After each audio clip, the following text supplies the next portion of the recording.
We're looking together at toward the end of Numbers, the book of Numbers, at some of the events that are preparing the people to go into the land of promise. And we're at chapter 31 right now, and there's some details that need to be taken care of, some things that need to be mopped up here. And one of those is the destruction of the Midianites here. It says in chapter 31, verse 2, take full vengeance on the sons of Israel, for the sons of Israel, on the Midianites. Because the Midianites were the ones that had brought the people into worshiping Baal and had committed some immorality with them. And therefore, they are very dangerous people as a result of that. So they needed to be dealt with. They couldn't be allowed to mix with the people of Israel because we already seen exactly what would happen as soon as they began to mix with Israel. Israel followed their leadership into worshiping false gods, in particular Baal, and in the actions of immorality that accompanied the work of the mythological gods.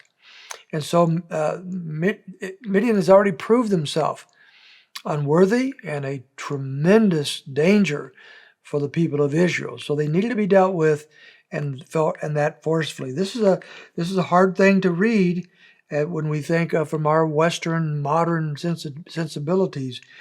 But their danger of wrecking spiritually the people of Israel and destroying them, so the Lord could not use them and bless them, was so big that they had to be dealt with. And so Moses leads a charge against Midian and takes an incredible amount of what is called here booty, that is the wealth of this nation, especially verses 32 to 34 in livestock.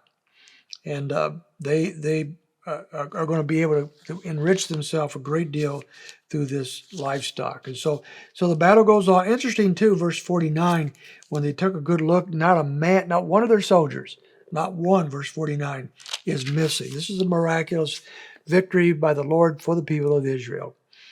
When we come to chapter 32, here we are having something we weren't expecting. We're having the possession of what is called Gilead. Now, the people of Israel have not yet entered the promised land. They're not going to do that until the book of Joshua.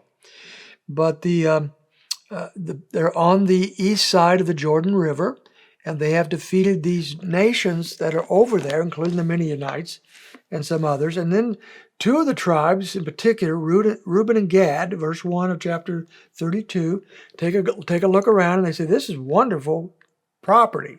This would be a great place to raise livestock, and we have a lot of livestock.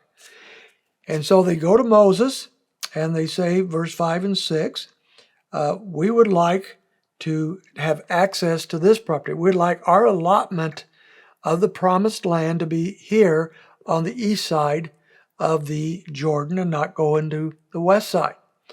And so that was, at first didn't set well with Moses, because he saw that. He said, why in the world, verses 16 to 18, why in the world would the people of Israel, the armies of Israel, go into the promised land and fight all these inhabitants, and you're sitting back here enjoying yourself on the east side of the river?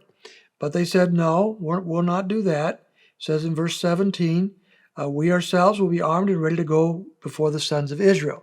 We're going to leave our children, our wives, and so forth behind, but we're going to go into the battle with them. Verse 18, well, we will not return to our homes until every one of the sons of Israel has possessed his inheritance. So we're going to go into battle with you, and that satisfied Moses and God. And so the land, verse 22, on the east side became theirs. And when we go down a little further, we find that not only Gad and Reuben is involved, verse 33, but half of the tribe of Manasseh, which apparently was a very large tribe, also stayed with them on the east side of the river. And this was also, verse 33, where the kingdoms of Sihon and Og had been as well. So all these nations that they had defeated already, those two nations plus the Midianites, well, this is the property they're going to take. And so that's a big deal, because Israel, some of the Israelites are now going to stay on that side of the river. And then we have in chapter 33, not a very interesting chapter for most of us. We find a review of all the wanderings over the last 40 years for the people of Israel because they have sinned against God.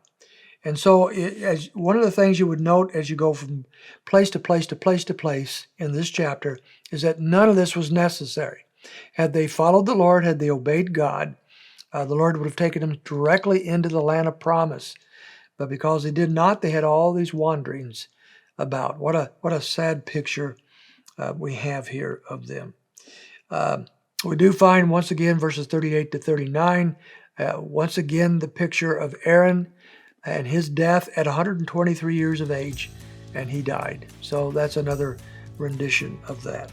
We're going to look at one more set of circumstances, set of events that had to take place before the people enter the land. We'll look at that tomorrow, starting with chapter 34.